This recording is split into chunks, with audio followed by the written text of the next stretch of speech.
Hello, chefs. This is Chef's PSA. I'm your host, André Natera. Today I'm joined by Chef Thomas Bille, chef, owner of Belly of the Beast in Spring, Texas. He was recently awarded Best Chef Texas by the James Beard Foundation and earned a Michelin Bib Gourmand for his restaurant. We talk about the importance of growing your own garden, how that award changes everything, super groups of chefs, and the reality of opening and closing restaurants. Stay tuned.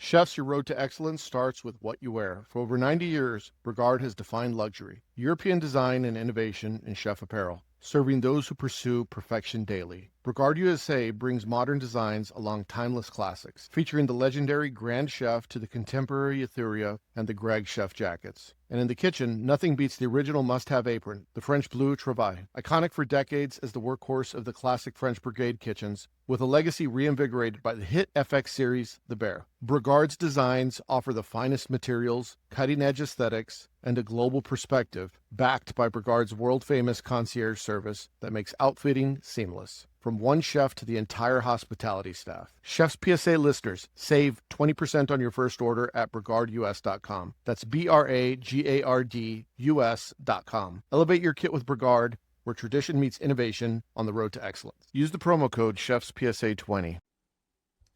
Chef, it's good to see you. Congratulations on the big award. Thank you. How do you feel about that? Feel great.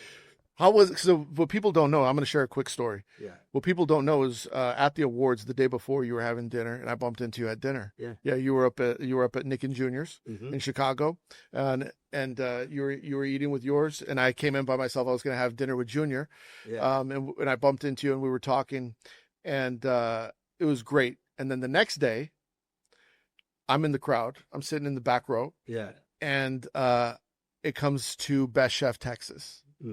Right. And I had seen you, the night before. So I was like, okay, I'm cheering for you. I got to be careful. Like, I don't want anyone to get mad, but I was cheering for you. And then you win. And I was like, oh shit. And then I see you come off the stage, and I remember I gave you a big hug. So happy for you. And I was I was getting butterflies and watching it. So that's how I felt. Right. I can't imagine what you were feeling. So let's go back. How did it feel when you first found out you were nominated? So my first time ever getting a nomination was in 2024, the semifinalist. And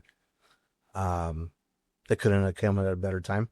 Business was not doing well. Yeah. It was, it was a hard time, And I get a text message because I don't really keep up with this kind of stuff. And I had no idea that, it wasn't in my spectrum. Like, I wasn't aiming for this, right? And I get a message from someone that was a finalist that year, but he goes, "Hey man, I'm happy to represent the city with you and this and that." And I'm like, "What are you talking about, dude? I'm prepping. I gotta make gnocchi right now, man." Yeah. And what is this cryptic message? Yeah, exactly. And he goes, "You've just been nominated for James Beard." And I put my phone down, and I ran to my wife, and I was like, "I just been nominated for the James Beard semifinalist." And we're I had to stop for 10 minutes, just kind of regroup. I didn't know I didn't know how to accept those emotions, right? And I was just like, wow. But more than anything, it was man, this was perfect timing. Yeah. Because we weren't doing well at the restaurant when we first opened. So this is 2023. No, this is 2024. So we opened November 2023. And then February 2024, I believe. Somewhere around there. When they do the announcements. So we were 4 months in, and it was a very slow start. So I was elated, man. I was like, oh my God. And then we saw a quick bump from that, but to fast forward to 2025, more than anything, getting the finalist nomination, that one was damn. Let me ask you, who's the first person you called besides your wife? Besides my wife, shoot, man. I messaged my brothers and my dad in our group text. Yeah. And I just told them, hey, my dad's a chef. For 53 years, he worked in the kitchen. So I just kind of shot them that message, just to let them know. And my oldest daughter, who's like wise enough to understand that, right? So it was like those 4 people that got the that got the message first, right? It's crazy, but 2025, the finalists. I said, man, I got a 1 in 5 shot to win this. That was the first thing that ran through my head. I was like, I could win this. 1 in 5, it's 20%. It's not hard, right? Right. Because when you're on the short list, it's like, okay, is this possible? So, and then we get to the night of, and I was sweating balls, man. I was like, I'm in a suit, right? And my palms were sweaty. I'm over here just like, Mom spaghetti. yeah, bro, like exactly. I'm like, oh my God, so I'm like kind of blacking out. And she says the names, didn't really listen. And then she says my name again. And I was like, is she calling out the nominees? Because I was just like, I didn't know. Like, I was like holding my breath and wiping my sweat. And my wife goes, you won. And I was like, what the fuck? Which was the first thing I said when I got on the mic, Yeah, it was amazing. It was amazing, Yeah. So for James Beard, so this is 35 years, I believe. Correct. 35 Yeah. years of the James Beard Foundation. And we were talking a little bit earlier about how a lot of the winners have come from Houston, Correct. In Texas. A lot of Yeah. them have come from Houston, and it's good company to be in. Very. Yeah. It's a very small group. How does it feel for you to be a part of that legacy? So, I mean, being 1 in 6 in Houston, I believe, it's amazing. I'm not from Texas. I'm not originally from here, but this is home. And I feel like, although my career was in LA, like the most of it, right, the bulk of it, I feel like I was able to truly express myself through food here when I opened my own concept. So, and to be part of that tapestry of the culinary world in not just Houston, but Texas itself, I think it's amazing, man. Like, I think that it's, you're a chef. Those late nights, those 20 days in a row, no days off, no birthdays, no holidays. You give up a large part of yourself. I think, you kind of lay it down, and not like these awards ever drove me. That, I mean, I never really aimed for them, but it was validating. It was like, damn, somebody came and ate here, or multiple times, or whoever, however the process is, and came and ate here at my little strip mall center restaurant, with 48 seats, and was like, hey, I think this is worthy of being a nominee, and I think this is worthy of winning. And that to me was like super validating. It was intense. Yeah. But representing the whole state. Like, obviously, I know I'm not the best chef in Texas, but every dog has his day. I mean, if anyone ever questions that, you can say, well, this paper here says, this award here says otherwise. This heavy ass silver medallion, bro. Yeah. I think it's heavy. You can take, anytime one of your cooks push back on you on anything, you say, well, this award here says I'm right. Yeah. I went from, like, before I used to point at my cooks and just like show them my name, like, hey. Like, now I can just like pop out the medal like a death row chain. when it's funny because you can talk, like, whenever your line cooks are just pushing back, Yeah, just slowly. What else did you? What was that? Oh, did you and the restaurant experience a significant, what people call the beard bump? So after you win the award, right, did you see a massive influx of business, or how much did business change once you won? Oh, so let me tell you something. So the night before, I told my wife, turn off the reservations. You know, I was like, turn them off, like shut them down, keep it on for 1 week.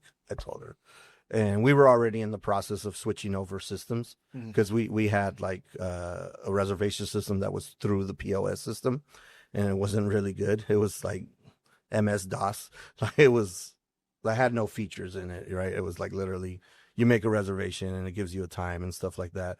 So we were switched over to Open Table, and we I told her to shut them off because you're the one that's going to be transferring all that information to the new system. And she shut them off. And that week that we did have open, we were already closed that week that we were there in Chicago. We were already booked. So that week that was open, it broke the internet. Like we were over reserved, which I don't like. The system got thrown off. It was wild, bro. So, you know, flash forward, we're getting emails. I mean, I'd like to make a reservation. Your system's not working or whatever it was. So yeah, I mean, there's been a significant bump. We went from like 1.5 weeks booked to like 6 weeks booked out. Oh, yeah. Bills paid. Right. Employees paid without worries. You know. Yeah. Yeah. It's yeah. You know, it's I could get a paycheck now. You know, like, yeah. Most of the time. Yeah, we're having Christmas this year. Yeah, exactly. So it's yeah, it might have prime rib this year, you know? Yeah.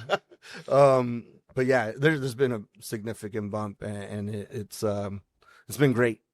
They continue to come. Yeah. And I mean, besides being on the #1 culinary podcast globally, besides that, have you gotten a significant amount of media attention outside of the recognition?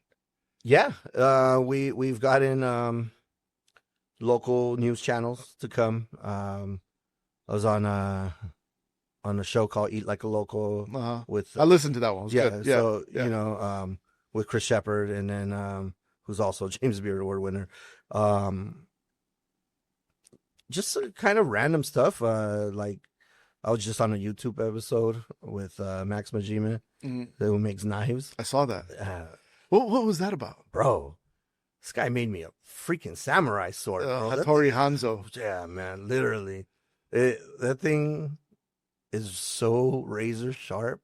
So he reached out. So apparently, I just started following him. Yeah. I want to meet him. So apparently he used to be a chef, right? Yeah. And he, I guess, sent out a message prior to all this, right? And he said, hey, I want to meet some chefs in Texas, and I want to make a knife for somebody there. And my sous chef put my name in the hat, but a guest that comes in and eats often, and he used to eat at the first iteration of Belly of the Beast, nominated me, and he actually got it from this. And that guy's like an exec sous at a country club. And so he reaches out to me, and I'm like, dude, what is this? Like, you know, you get all this spam messages like, hey, try my salt, try my oil, try, you know. So I'm always like, you know. I don't even check my DMs. Exactly. And then I'm like, so then I look, and I'm like, so I go down his profile, and I start looking at it, and I'm like, whoa, this dude's legit. So I'm like, so we hop in a call, and he's like, hey, man, like, I'd like to make a knife for you and this and that. And I'm like, are you selling me this? Or he's like, nah, bro. Like, I'm like, all right, bet. Like, you know, that's cool. Like, so he came and filmed it. He made this, this knife, bro. Like, I don't even use it during service to like slice meats and stuff because I'm not used to it. I'm actually, I respect it so much because I know that first cut that's going to get me. Yeah. When it does. Yeah. I'm probably not gonna feel it. It's marking its territory. Yeah. I'm not gonna feel it because it's that sharp. It's like sharpest knife I've ever held in my life. Really? Yeah. Oh, bro. So I want to do a knife episode. I haven't done one, but I've been talking to there's a guy that I know. He runs the social media site Study the Blade. Okay. He does great. He does great work. He took my knives, like some of my chef friends call them the antiques. Yeah. Because I haven't fucking used them in forever, right? Yeah. But he took my antiques, sharpened them up, brought them back to me. Like they look fucking. He's based out of Austin, so for people that are listening, go follow Study the Blade. He does a good job. But we were talking about doing a podcast together. Yeah. Because I love knives, but I also recommend people like, hey, don't go spend all your money on knives if you don't know how to use them. Exactly. Like let's start there. Like Yeah. learn how to use your knife. But I do appreciate like a fucking beautiful knife. Yeah, collection. And like the I'd love to talk to artistry. the- Oh, yeah. bro, great. You know what I mean? Like this knife, and he said he used Dama steel. That's like the most expensive steel in the Really? world or whatever. And like, yeah. And then like it's just a beautiful piece, man. And like I'm pretty sure he probably would retail it at like $1,400 or something. Really? Yeah, if you go on his shop, you're like, what the, like, Yeah. like, yeah. Yeah, I want to talk to him. So in that aspect, like the stuff that we're getting reached out to, like from local stuff, being on different podcasts, being on this one especially, yeah, man, we've been talked to a lot. Yeah. How do you see your restaurant, specifically Belly of the Beast, for people that don't know? How do you see your restaurant contributing to the Texas culinary landscape? So, I mean, besides being a winner, I feel I'm in Spring, Texas, man. So we're north of Houston. We're in Harris County. So it's an unincorporated city, right? And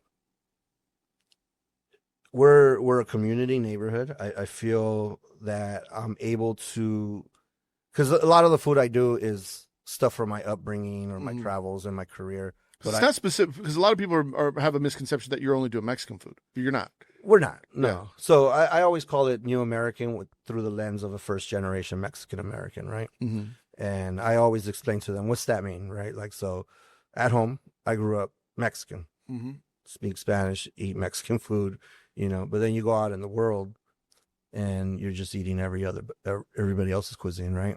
So, and I grew up eating those flavors at a very young age. So I feel that I bring that into my repertoire, but also living in Texas, eating like Tex-Mex or eating like barbecue and stuff that is specifically from here, I also fold that into to the restaurant, So like my sous chef, all the fat that we trim, I give it to him, and I'm like, hey, can you smoke this? And then we render it out, add it to the beans to add like some smokiness and stuff like that. So, it's exciting to be part of that. Like, hey, this is now Texas style Mexican cuisine or new American cuisine. Like, I'm proud of that. I'm proud of what the team is doing, and yeah, it's just awesome.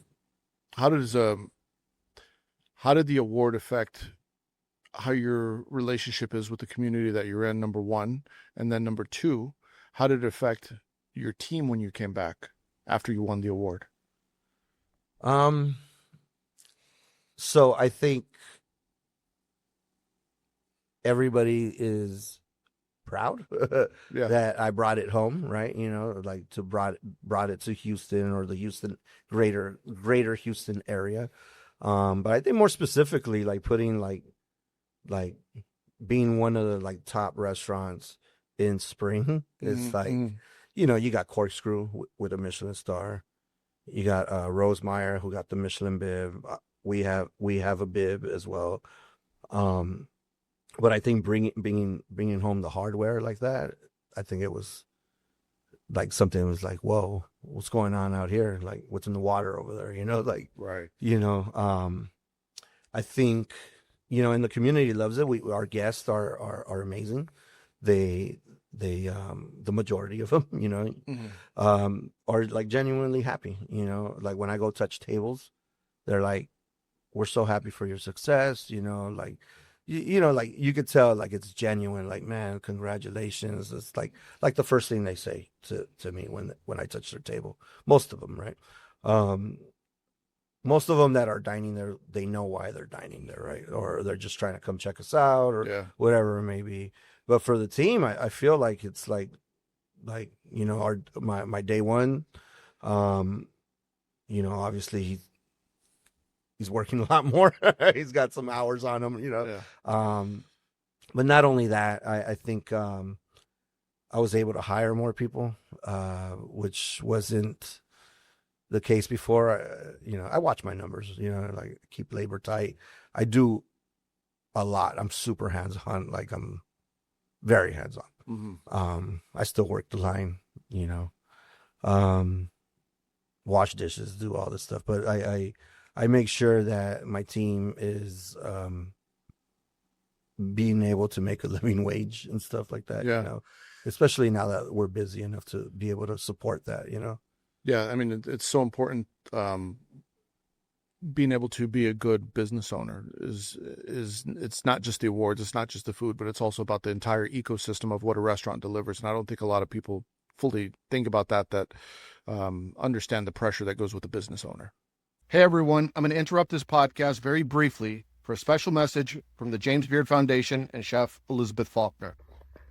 Hi, it's Elizabeth Faulkner, and I'm a chef, cookbook author, former restaurateur, and I'm the chair of the James Beard Awards Committee. And I happen to be on a culinary cycling trip in Sardinia, so hence the background.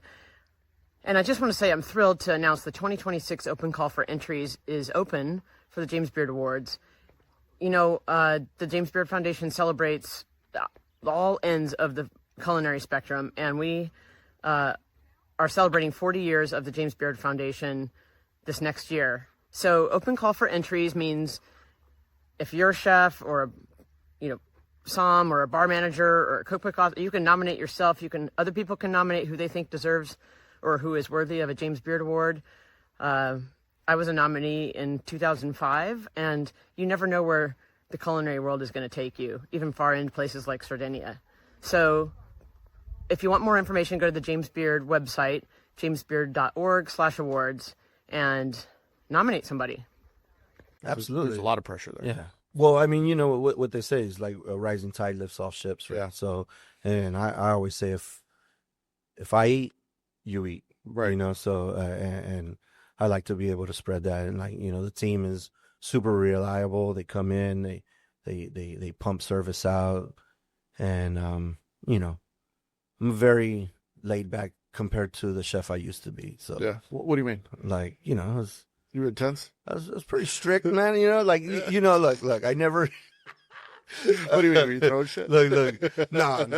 I don't ever get physical, but I never gave shit to anybody to not just give shit. You know what I mean? But I hold accountability, right? Yeah. So what does that mean? You call out everything.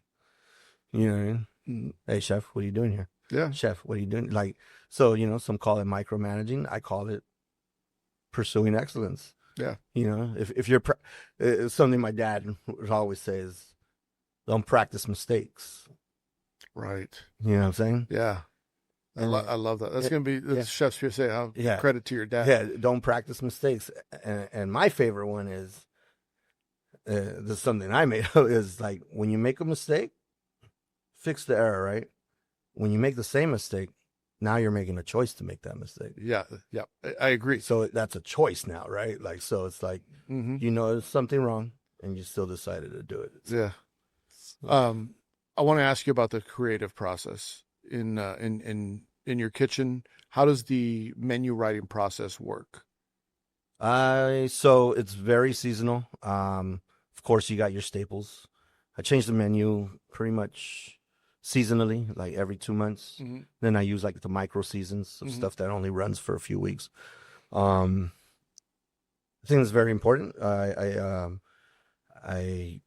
write it all myself. I think it's how do you get in the zone? What when you're writing, walk us through what the room feels like.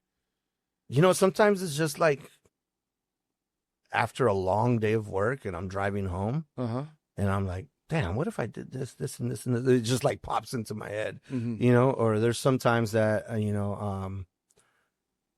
I'll like be at home and I'll go to my backyard and I'll chill out, by myself. I just play music and, we'll get into that, but go on. Yeah. So, I'll play some music and I just kind of like let the ideas flow, and start writing ideas. At my age and then how busy I am, I think the creativeness has slowed down a lot. What do you mean? I think just, being a business owner, and I'm having to deal with more than just Right. running or running a kitchen. I think about like, what's the price on beef this week? Right. Did I buy enough fish? Like for example, like I got a huge event this next Saturday offsite, and we have a tiny restaurant, man. I only have I have one 2-door fridge and one 3-door fridge. That's it. Reach-ins, and like a third of. So you're prepping a lot of olive minute. Yes. Every day. Yeah, every day. Yeah. So, but this event is for like 150 people. It's a 5-course plus like past canapes and stuff like that. So I'm like, where am I going to put all this stuff? Like, Yeah. you know what I mean? In my head. And I was like, well, I have to process all this stuff now, like just to. And then the amount of waste that you have. Just to consolidate it, right? Right. Just to make sure I got the space. So it's like it comes in and it's got to get processed and put away in the smallest consolidated form it can be, right? So I'm thinking more of creative ways of how to fit everything in or how to like get product. But menu wise, I think a lot. So the process for me is I think about what's in season, right? And then I think about their flavor friends, right? Like who's their best friend? Yeah, like okay, so you got your classics like fennel, orange, olive, right? Like you know what I mean. So like I think of stuff like that, right? So, potato, cream, caviar, like it's kind of like the way. The formula, right? Right. And 1, 2, 3. Go. Exactly. Yeah.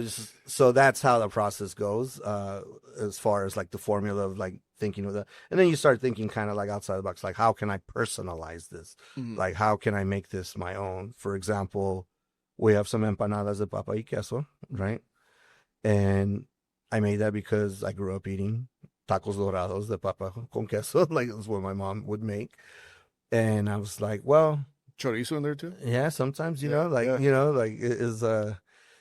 both, right? But I was thinking, how can I make caviar service my way, right? Yeah. And then I was like, well, I really don't want to make tacos dorados every day because that's more of a process. But if I make empanadas, I could do that and I could freeze them and then just drop them in the fryer and not having worried about them exploding or whatever it may be. And we got like a perfect set time that it comes in and goes out.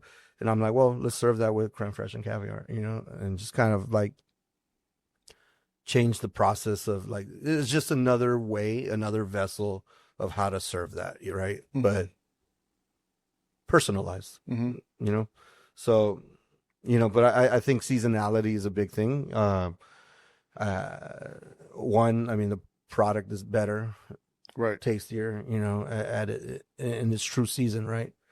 We could get strawberries year long, but like, are they're in season somewhere, right? Yeah, but are they really good though? So you said we have our staples, correct?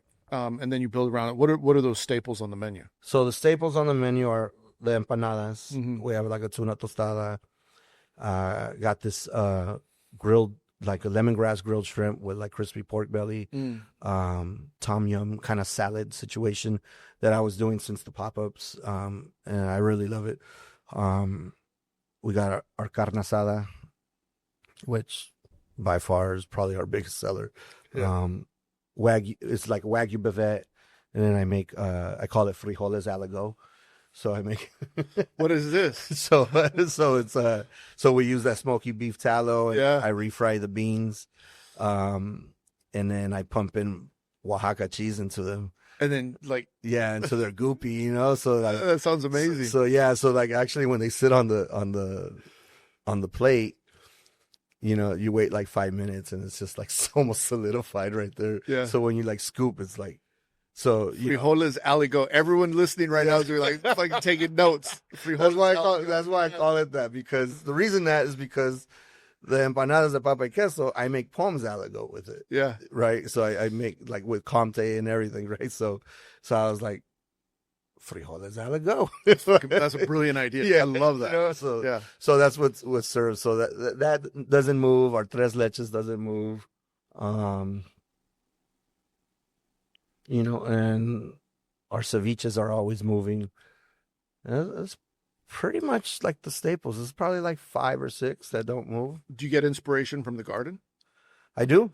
I garden at home. Yeah. Something I've been doing since I was pretty young, way before cooking. From California, so you know, you're able to grow a bounty. I think you know, my friend, rest in peace, Thomas Coleman. He was an older gentleman.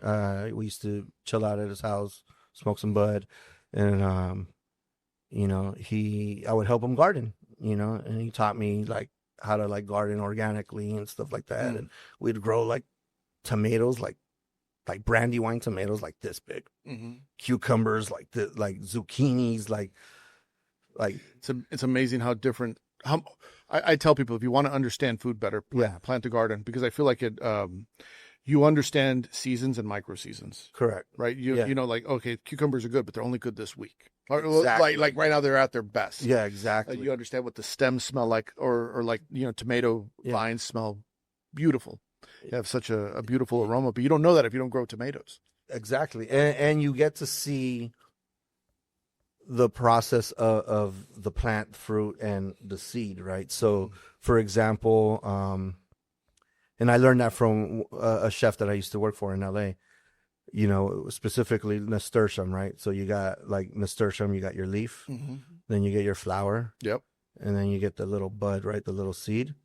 And we used to make capers out of those. So you're kind of able to use each part and each stage of the plant, right? Right. So I see it like that, you know. I'm like, okay. And then for me, I save all my seeds. I grow like 9 different types of chiles, you know, all my herbs. A lot of the herbs from the restaurant, like I haven't bought mint in like 5 months. It's a weed. Yeah, bro. Like, there's so much mint. Yeah. And those mint flowers, when it starts to bloom, the mint flowers are beautiful too, like for garnish or whatever. No, absolutely. Yeah. I haven't bought basil in a minute. You know, like I haven't bought verdolaga, purslane. Yeah. And my hoja santa, that thing is a huge tree, bro. Yeah. And that thing keeps on giving. So anytime I can make a baby, like I give it away to people. I'm like, here, you know, take it. And every winter it dies, and in the spring it just starts popping up everywhere. Yeah, you know. So I propagate them and stuff like that. But it's very zen. So while I'm in the you know, in the garden, I'm like, man, I'm gonna make like sunamono with like these cucumbers or something like that, you know. Yeah. Or like, damn, I have so many tomatoes. What if I make like a fermented tomato water and then carbonate it and then add it to like pork belly? You know what I mean? I started like thinking. The idea starts percolating. Yeah, it's like, yeah, you know, because it's really zen, right? So like all I'm thinking about is that actual food and how we can serve it in its true form and manipulate it as well. I love that, Chef. I love that. So I used to garden a lot too, and I had a garden where we would grow a lot of our produce for the restaurant.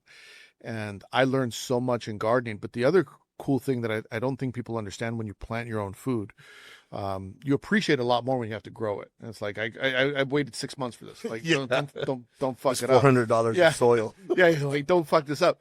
But the other thing is, like, you could grow things that you can't buy. Like I remember I had these nasturtiums. You talk about nasturtiums. I had these nasturtiums, but they were like tiger striped yellow. Yeah, I know those. Yeah. Yeah. And I was like, everyone would always ask me, like, where are you buying those? And I was like, I'm growing them. Yeah. Like, it was like my chef advantage. Yeah.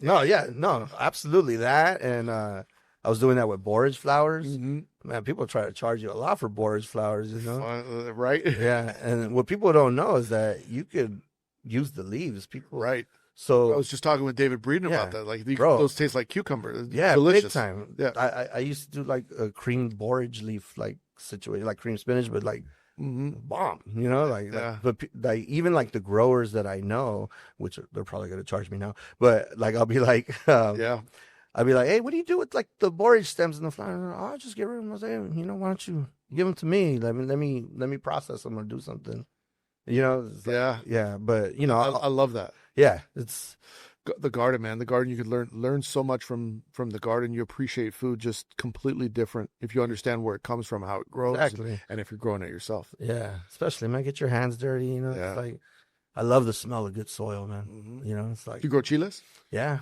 What do you grow? man, right now I got chiltepin, Uh-huh.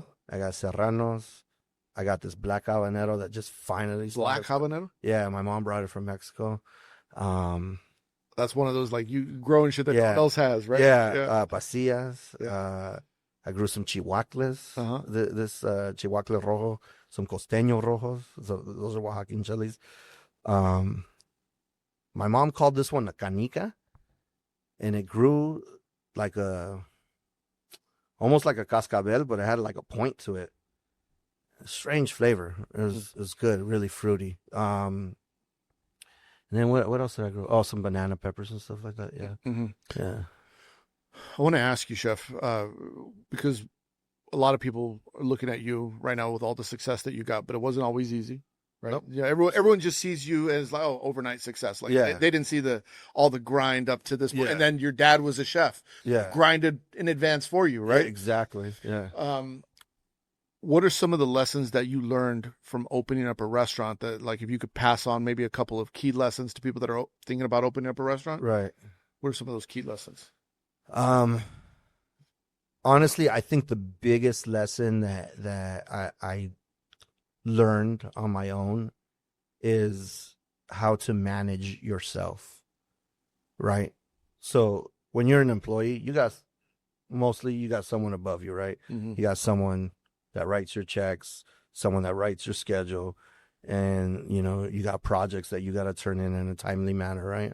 And then when you become self-employed, you don't have a boss anymore. You are the boss, right? So if you don't manage yourself, like, give yourself that discipline where, like, well, I need to get this done. I have to get this done. Mm. You know, most people would be like, what are they going to do? Fire me on my own? You know, but it's like, no, you have to manage yourself. So it's like a lot of projects, right? I do not like paperwork. You know, it's one of those things that when I sit at the computer, I'm just like, you know, it's like I try to get it done as fast as possible. So, you know, I think it's one of my biggest weaknesses is like doing that. Well, getting myself to do that. So Get yourself that Chat GPT yeah, 5.0, brother. no, but you know what I'm saying is I think it's the hardest. I think one is disciplining and managing yourself. Yeah. 2, believing in what you do, because owning your own business is a roller coaster. Some days you're on highs, and some days you just want to quit and go back to being an employee because you know it's more steady. You know, and I feel like if you have belief in yourself and your product, that you're going to succeed and see it through to the end. You know, I think it's one of the hardest things, like that self-doubt, that imposter syndrome, or whatever anybody is going through at the time. You know, I think you just need to, like, see through and understand that, you know, one, the journey is beautiful, the struggle is beautiful, because when you look back at all you paved, you be like, man, remember when I used to have to do this? Remember when I used to have to do this? When you reach a certain level, you know, I'm not there yet. You know, I'm like, You're getting closer. yeah, I'm getting closer. You know, Yeah. eventually I'll be able to, like, expo on the other side, you know, Yeah. and you know, although I don't want to, you know, I really do enjoy cooking, but I think that's like the biggest thing when you want to open your own restaurant. Understand things too, like, you know, I would suggest, you know, one, learn some pastries from a pastry chef, you know, Mm-hmm. work the front of the house a little bit, understand what goes on. You know, I think also find out, like, all the stuff that you do need as a restaurant owner, like, you know, trash services, you know, oil, Payroll. yeah, payroll, all that stuff. I Who's think, gonna change out the grease? yeah, like learn to plumb a little Yeah. bit, you know, like, it's just, you become a handyman, right? Like, even when you own a home, Yeah. you have to do that, right?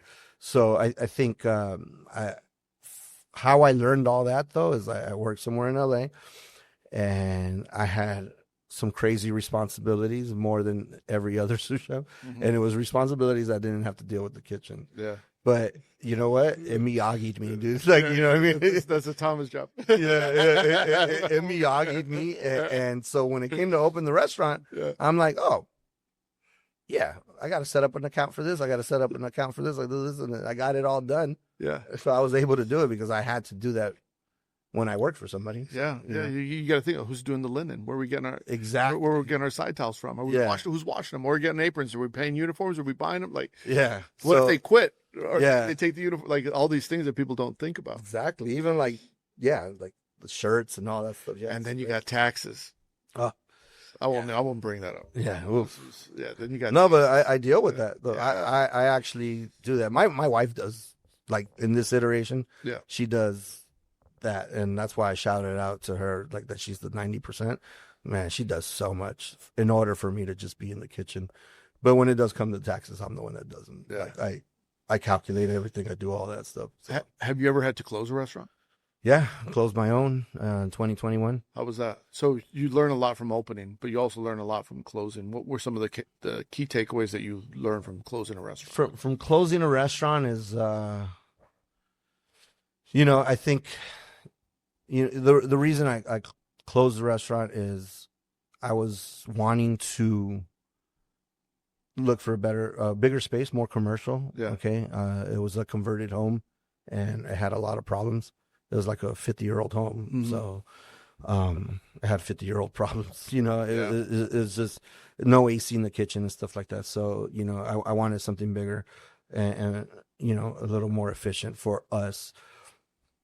You know, but also I think closing, you have to deal with all that comes with it, right? And like, did I not do enough? Was I not like working hard enough? You know, even though you were just like, I was working. Yeah, it's usually not. It's usually not. You're not working hard enough. Yeah. You're working on the wrong thing. Yeah, but you know, it's Yeah, like, you know, you have those doubts, right? Like, well, like why is this happening? But also like closing, like, are you doing an asset sale? Are you going to do a transfer sale? Like, you know, what are you going to do with all the equipment? Like, how to deal with the landlord and making a deal like that, or trying to like get someone to like take over the space, stuff like that. I think those closing duties that you have to do, making sure you pay your employees that last paycheck, you know, I think that's very important.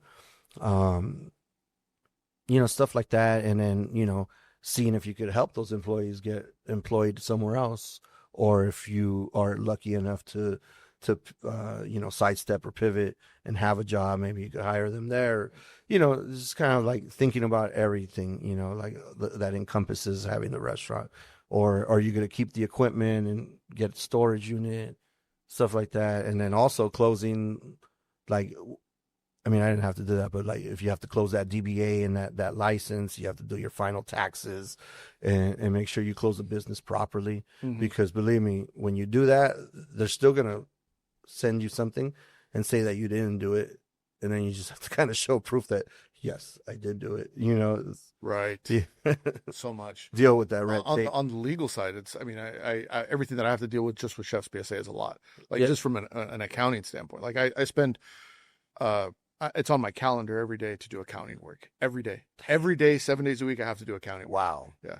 It's a lot. Yeah. It's a lot. Like the bookkeeping. Yeah, the bookkeeping. I was like, you know, invoices and, you know, Yeah. making sure everything's coded correctly and all that. It's a lot. And I'm just a chef's PSA. Like in a restaurant, it's like you got more invoices and more vendors to pay and, you know, accounts receivable and all that. Thank you, wifey. Yeah. Shout out to the people that are handling that, because that's a full-time job. Yeah. I want to ask Chef, because I know you like music. I like music too. What are you playing in the restaurant? So what are you playing in the dining room? And then what are you playing during prep? Are you playing music during prep? Oh yeah, absolutely. During service too. So same playlist? No.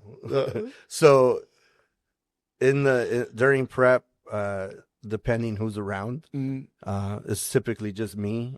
And if my mom's like, my mom makes the tortillas and stuff like that. So I try not to play like super vulgar like rap music and stuff like that, you know what I mean? But like I'll play like rancheras for her, like Spanish music, like once in a while, right? Like sometimes I want to get her in the groove too, like right, that way she could like finish and then I could just kind of like But hip hop, classic hip hop, 90s hip hop and stuff like that. It's the greatest era. Yeah, like some Slum Village, some Mobb Deep, this is like it's crazy because I was thinking about this the other day. It's like I think I can't remember who put out the list of like the best rap albums the other day. It's like you had Mobb Deep's Infamous at number 1. okay, yeah. And then I was looking at it, I was like, okay, then you Number had one, really? at number 1, which I thought like you can't argue with it, but it's like, man, there's a lot that could argue to also be number 1, right?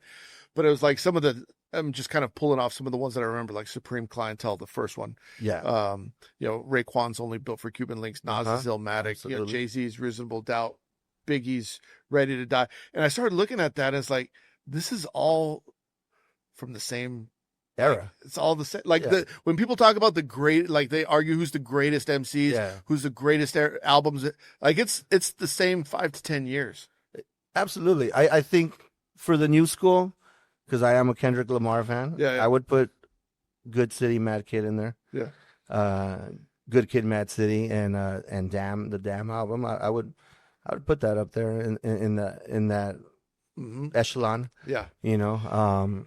But he has Kendrick specifically. I feel like he's got the soul of that 90s hip hop. Like absolutely the lyricism. Yeah, that and the influence of it, right? So but when I listen to Kendrick's music, I relate to it a lot because I grew up in LA, so like there's things he says that I'm like, damn, I literally lived through that, for example, like that song Fear in Damn, right, where he says like, he's talking about how like his mom's telling him like, you better not be over there, you better not be scuffing those shoes and stuff like that. Those are things I heard, or like, like you're walking down the street and, you never know if you're going to get shot or whatever. So it's like, I had those same exact fears, so it's like the reason I like him so much is like, it's so relatable to how I grew up. Yeah. But I used to make music, so I know.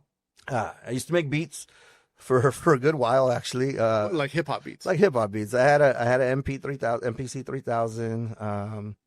Had a Korg Trinity and Trident, and then just a Technics 1200 that was sampled off records. I used to go record shopping. So record shopping was like my gardening, how it is today for me. Like I would go to the record shop. Back in the days, dude, Sam's Goody, or what was back in the days? Yeah, Tower Records, right? Music Plus. Yeah, I used to go there and like just look what's new. I think every Tuesday the new every albums, Tuesday, like who's out. Yeah. So I would do that. Like I'd go to old record shops too, buy, sell, and used and stuff like that. And like I would scroll through them, listen to them, sit there. I'm like, damn, that's a dope sample, man. Like I'd go home and I like truncate everything and sample it. And I did it for years. I didn't sell any, I just figured in my head, like, I was like, this isn't going to pay the bills, so. Do you think it could now, just with YouTube and everything's, like, I got thoughts. I'm going to go on a rant. I hope that's okay. But I was thinking about how a lot of legendary hip hop artists are making a comeback. What Nas is doing with Mass Appeal. Yeah. And he's got, a new Ghostface album, which was okay. Yeah. The new Raekwon album, which was not as good as Ghosts. Right. And you got the Slick Rick and a lot Redman. Muddy Waters too. The new Mobb Deep one's about to come out. So I look at that and I'm like, but the other thing interesting is like you have this Wu Block album that came out a couple of years back. It was the Lox and Ghostface. Okay. They did an album together, and it's like, why can't rappers now that's so quick, it's easier with the technology, right, like you could do just making this up, I think Jadakiss is doing an album with Beanie Siegel, I think. Really? Yeah. It's like you could do superhero team ups now. Like they're old enough. Like, why can't we have a Nas Jay-Z album? Yeah. We could do that. Why don't they team up? Like, I think Alchemist is like, he's about to drop some mad heat. Erykah Badu. Yeah. A Mos Def album. Yeah. I heard he's doing a Nas, and then he's dropping the Mobb Deep album. Right. That's hard, bro. Like, you know what I mean? Just like big shout out to Al, Yeah. Like he's very influential, like I think just growing up hearing that kind of music and stuff like that is super influential. And I also segue like writing recipes or writing music or whatever. I mean, like writing menu items. is like in writing songs or something like Yeah. Like I kind of It's a creative process. Yeah, I do like parallels of them, you know. But like we were talking about how, Jada and Beans, Yeah. they're gonna make an album together. Why can't chefs open restaurants? Like when chefs, like I'm just kind of making this up. Why can't Chris Shepard open up a restaurant with Aaron Bluedorn and it's a mashup? Like Right. like why can't chefs do like the offshoot restaurant and mash it up like with different concepts? I think when they've already established a certain level of excellence. I'm just kind of making this up. You got, Thomas Keller has enough restaurants. Daniel Blue Right. has enough restaurants. They could open one together. Like their egos are going to be okay with the rest of Exactly, the rest of the right. portfolio. Like I'm thinking, like if hip hop can do that now, chefs can also do that now. I think so too. Why not? Yeah, why not? We could do that. Yeah. You do that with pop ups. Yeah, I do that with collaborations and stuff like that. Like, Right. so it's like That's an album feature. When a chef comes in, like we're gonna. Yeah, it's absolutely. an album feature. Yeah, it's funny you say that because I always think about the Stillmatic album, the first track, and he goes, I'm crowned the best with best lyricists with no features and stuff like that. Like I think that in my head too, like no features. Dog. right. And sometimes those features boost you up a little. Sometimes having no features is another. Yeah, it's like damn, you did it without like having to. You need a boost. Put famous people in your restaurant for you to like help you boost yourself up. Yeah. Interesting. I think you like you saying, like when a chef's doing the guest chef, like those are the album features. But I also think that there should be collab restaurants. Yeah, money no object and all that. Yeah, right? yeah, exactly. Like in a perfect world where things are running, billionaire investors are calling up and say, let's do a collab between. I'm just making this up, but let's do a whoever. Me and you do a collab out restaurant. Absolutely. Why not? Like we could do that. It'd be fun. I think chefs need to start thinking like hip hop artists. And the other crazy thing is, I also think hip hop artists, like let's just take Wu-Tang Clan. There's a lot of songs that they never made videos for. Like, why can't they do it now? Exactly. Even if it's animation or something. Yeah, like you could take some of your old songs, put a video to it now, or if like Ghostface just put out Supreme Clientele 2. Right. Why couldn't he just take all the old beats from Supreme Clientele 1, remix them a little bit, and just rap over that? Like make it feel like part 2. Exactly. So this ties into chefs. Right. Why can't chefs go back and just do what they did? Like, hey, do you remember this restaurant? I'm bringing it back, but it's the remix. It's part 2. I think so too, man. Like, you know what I mean? Like I said, I think of dishes as songs and like stuff that you wrote. Like, man, if you wrote a song, like you're not gonna say that the Wu's never gonna like rap Cream whenever they do a show, right? Like that's a song they wrote. Yep. Like, bring it back. Mm-hmm.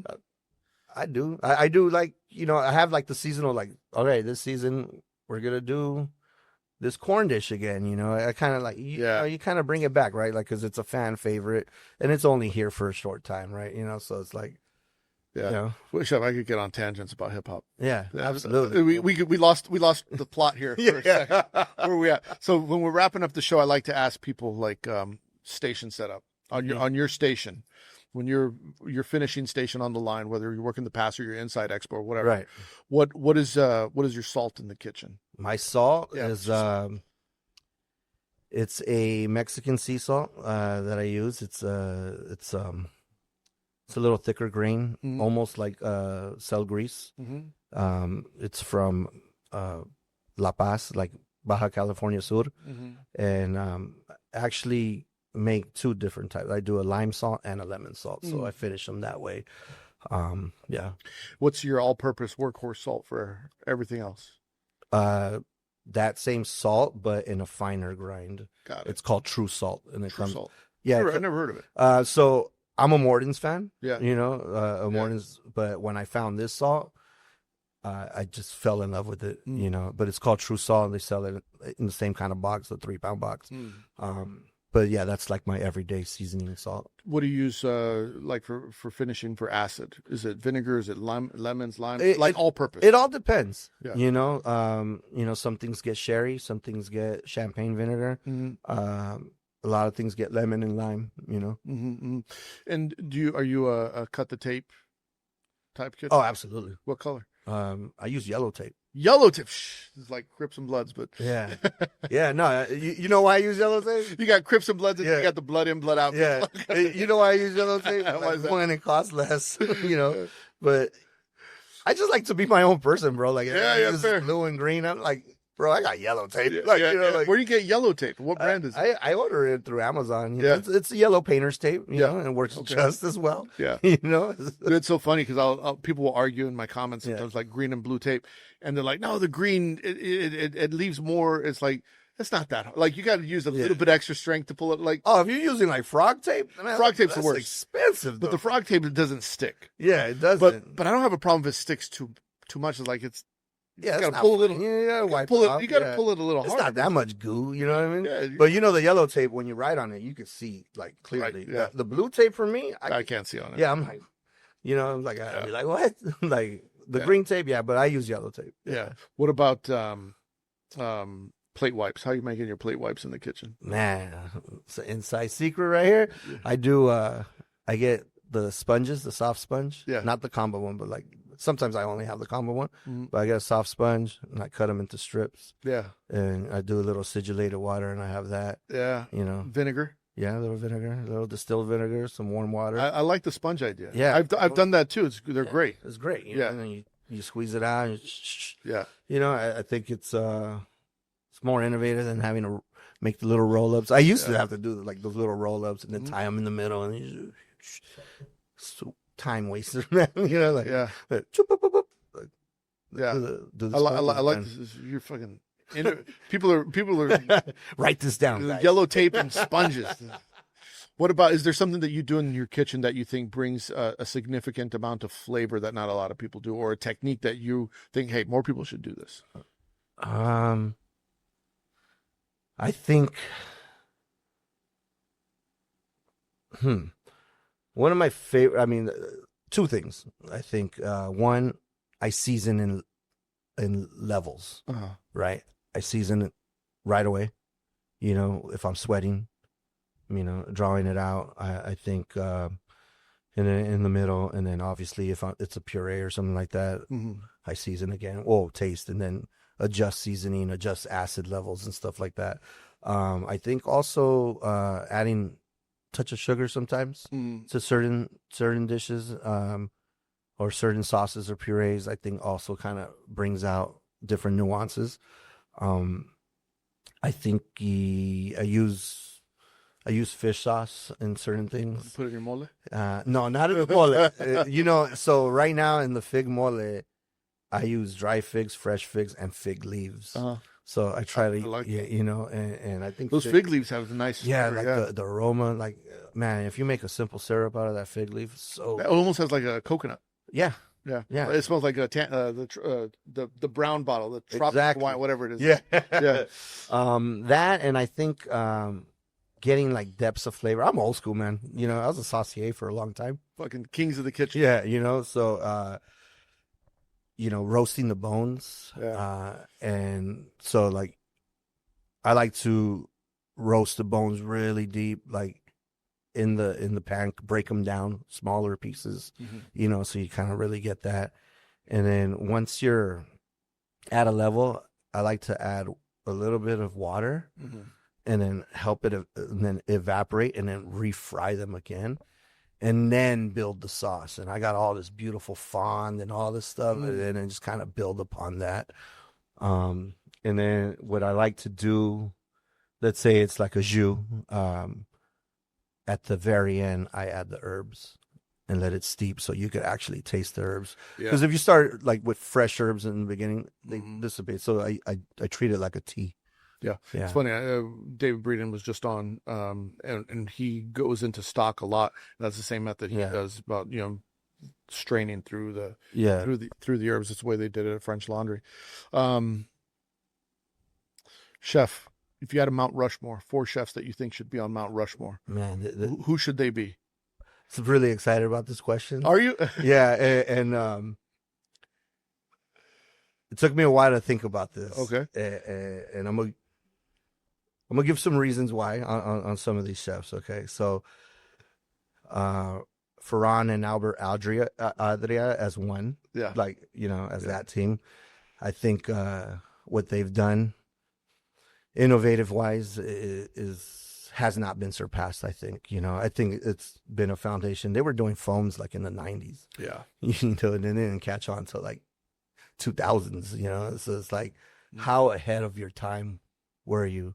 And also the drive and like everything about like how the process of what they did is like, they weren't busy and they were like, no, we're setting up for service like we're full house every day. I think that's like some dope shit. Yeah. To Michel Bras, Legend. I think He doesn't get. I think he doesn't get enough love on this show. I don't. Think it was between him and Alain Ducasse, to be honest with you. Yeah. But I think Michel Bras, when that book came out, Yeah. with like the salad thing and everything, you're just like scratching your head. You're just like, whoa. Yeah. And just Everyone was doing that salad. yeah, exactly, Everyone was bro. doing that I salad. think Yeah. he really changed the game Yeah. on stuff like that. So like, Charlie Trotter, Yeah. I think he one of the godfathers of American cuisine. I think he set a good foundation. I think He got a lot of people interested in fine dining. yeah, a lot, Yeah. and after seeing his documentary and everything, a lot of it was self-learned, Yeah. and I appreciate that. Yeah. I think that was like, damn, bro, I almost got more respect for the self-learner than I Yeah. do the person that had access to the greatest kitchens. exactly. I think he just had these ideas just Yeah. from like, and I was able to meet him. Yeah. Great guy. Obviously I didn't work for him, at his height, Yeah. but I met him. We were doing this event at a hotel that I worked at, and he came to me and he goes, "Chef, can I borrow a knife?" And I'm like, "Yeah, here you go, chef. Use mine, whatever." And he came back. You could tell that I think he was recovering from his sickness and stuff like that. And he came back and he goes, "You didn't think I was gonna give back your knife, huh?" And I said, honestly, chef, you could have had it, And he gave me a book. Did he really? Yeah, he gave me a book and he signed it. That's badass. And I was like, so it was one of those things where I was like, it was like a kind of a personal touch. And, I got that book and then I bought his other books and stuff like that. And I was just like, damn, this dude was making some beautiful food before people really thought about doing that, Yeah. And another one is, I don't know if he's like as well known, and I indirectly, he has influenced me, is Javier Plasencia. Uh-huh. And I'm not familiar yeah, with. so Javier Plasencia is a chef from Baja California. Uh-huh. He owns quite a few restaurants out there, him and his family, but himself, right? And he was actually on an Anthony Bourdain episode. Uh-huh. And my wife and I used to go to his restaurant in Tijuana, in TJ. Yeah. It was called, I don't think he owns it anymore, but it was called Mission 19. Mm-hmm. And man, I ate there almost like 17 years ago, bro. And I could think about that menu still, like in my Really? head. Yeah. Yeah. And it gave me incredible. this aha moment because, It was chills. because I thought about Mexican food in that manner that he was treating it. Yeah. And it made me open up the floodgates Yeah. for me, because I was like, oh, because I thought about a lot of Mediterranean mixing with Mexican food, and he was doing that. And I was like, oh, Mexican food could be a lot more.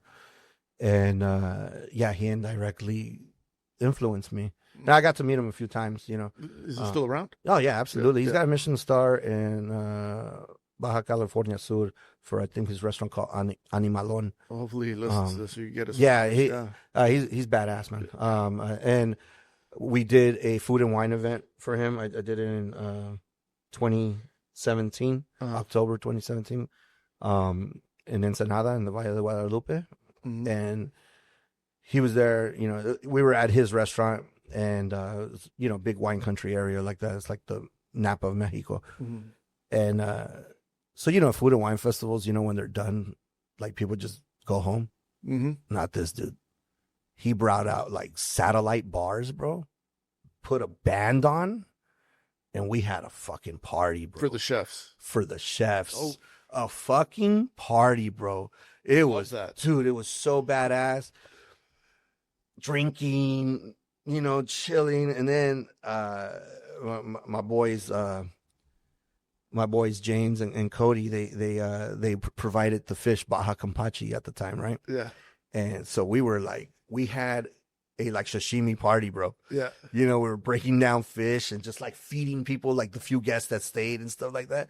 We were feeding people. We were like cooking it on the embers. Like For anyone listening Yeah. that puts on these food and wine festivals, this is the right way to it do was the right, and it was This done is why- so organically. This is why chefs sometimes Yeah. don't like doing this. It's like, oh, we got to clean up. We got Yeah. to do all this. Oh, Like, no, no, the bro. party afterwards, like, it's important. It's Bro, important. it was done so organically. It was such a badass event.